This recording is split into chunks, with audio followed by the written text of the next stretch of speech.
When the Luka ejection happens, did you get an explanation for why he was ejected? Not yet. Apparently he said something to a fan. That's all I could gather.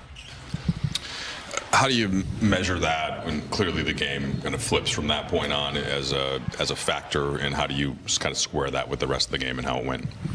Yeah, I mean, it's tough. Played so well defensively in that third quarter, then we didn't get off to a great start on that end to start the fourth. And then just trying to manage on the front end of a back-to-back games that we need to win. You know, everybody's minutes, and you know, I had a timeout situation because we lost our challenge, so I only had one going into the fourth, and you know, was trying to eat a little bit more time. We got down 5, turned it over. They come back at an and one, called it then. You know, I'm kicking myself. Could have called it a possession earlier, gotten LeBron back in the game. But I think our guys fight and spirit, you know, withstanding a bunch of haymakers in that first half and just continuing to play, and then coming out and really playing awesome defense for 12 minutes. You know, it was a great game. It was a great game that unfortunately didn't get to sort of finish out the way that I think every basketball fan would want, because of, you know, some decision making on some individuals' parts. Do you take some general encouragement out of the way you played in these 2 games now as you head into the final 3? Obviously, you have to win 2 still to lock in that 3 seed, but do you? I do. Yeah. JJ, LeBron early seemed like he was out of a lot of rhythm. Turnovers were up and stuff like that. What did you see from him as the game wore on? And then I guess too, late, how did you feel like your team handled their ball pressure when it came to like turnovers and things like that? Yeah, I mean, I think losing Luka there and having AR out there solo, like, it was against this team, you need 3 ball handlers out there at all times, and you know, just couldn't do that in the fourth. I thought LeBron, as the game wore on, was awesome, you know, and I think that just the attack mode that he was, good mentality, just attacking the basket. JJ, you mentioned pregame that when you're playing a team 2 games in a row, the team that loses the first game comes in, makes some adjustments.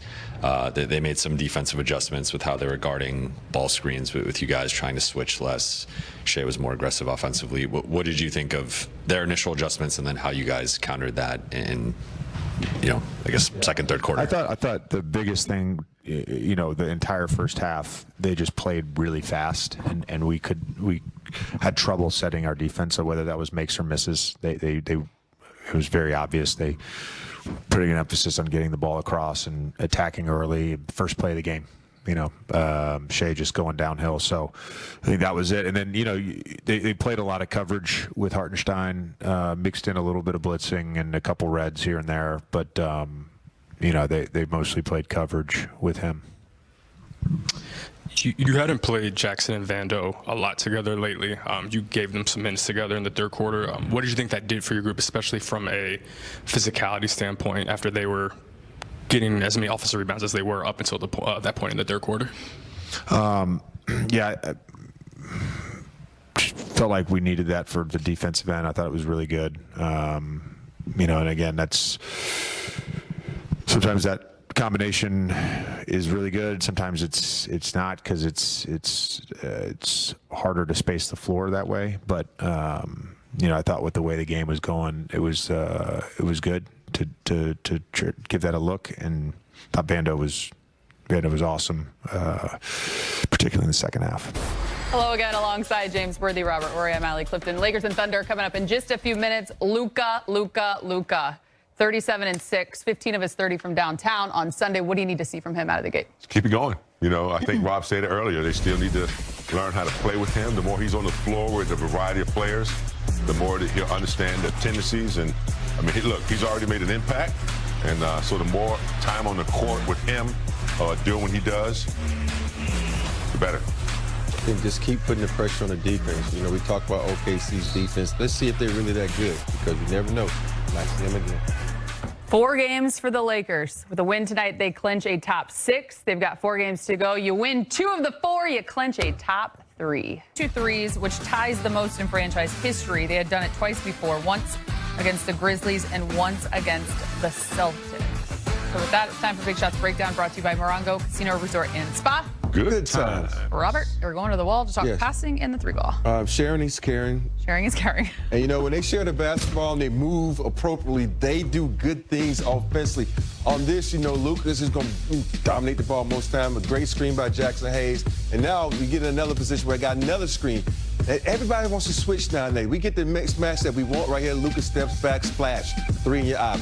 And this is what people got to understand. When you switch, you playing right into Luka's hands. Right now, you got another Jackson Hayes screen. But now you got another switch. Here's it. I'm just dance on him, dance on him, dance on him. Now, I'm going to be able to get this penetration, which cause the defense to collapse. And most times, strong side, you don't supposed to collapse, but you fall for it. You come up for the fake. Now I kick out the DFS. DFS, what do you do? Splash. Right there. Like, what do you say, fresh snow? Now we got another pick and roll. Same situation. Do you not learn defense? We don't keep not learning. Now you got all these defenders come. This is a great screen by Dorian. Everybody says a great pass by Luka, but look at Dorian. Understand the situation. Screening for his bench mate. Get the 3-ball, splash. Now Luka penetrates like 1, 2, 3, 4 defenders. Where y'all going? Stay home. Where are y'all defensive principles? So now Luka penetrates, does dribble, and kicks out LeBron. LeBron, what is he going to do? He's going to look at the situation. Now, look, everybody's like, the ball is like a magnet. Everybody's looking at LeBron. They're so scared of him now. DFS slips to the corner, splash. He just made this shot over there. What are y'all doing? So I love it when the ball moves, because if you look at the way OKC was dazed and confused, Allie, looked like they got hit by Mike Tyson. Because when you moving the ball like that and you sharing the basketball like, the defense doesn't know what to do. Which is so impressive given how good they are defensively in every statistical category. Big game, I'm going to take it one step further when it comes to Luka. Check this out. It was his 13th 30-point game. And of the Lakers, in their first 25 games played in a Laker uniform, obviously on Sunday it was Luka's 25th game. This is the amount of 30 balls. Luka at the top of that list. But how about the names on there? Yeah, I mean, that's pretty impressive. You know, the 3-ball will elevate you, you know, a little quickly. You know, George Mikan never shot a 3. Querim shot 1. Elgin Baylor never shot a 3. You got the 2 Hall of Famers at the bottom. But, yeah, I mean, what Rob just showed as well, I mean, some players, you know, you have to pay attention to them. I don't know too many players that draw so much attention for a long period of time. A lot of times, you know, you can stunt and get back. But with Luka and a little bit of LeBron, even though he's got a little bit older, but Luka for sure, when he has the ball in his hand, it is forever. Like, you 4 guys stay with him for 5, 6, 7 seconds, and that just opens up everything else for the offense.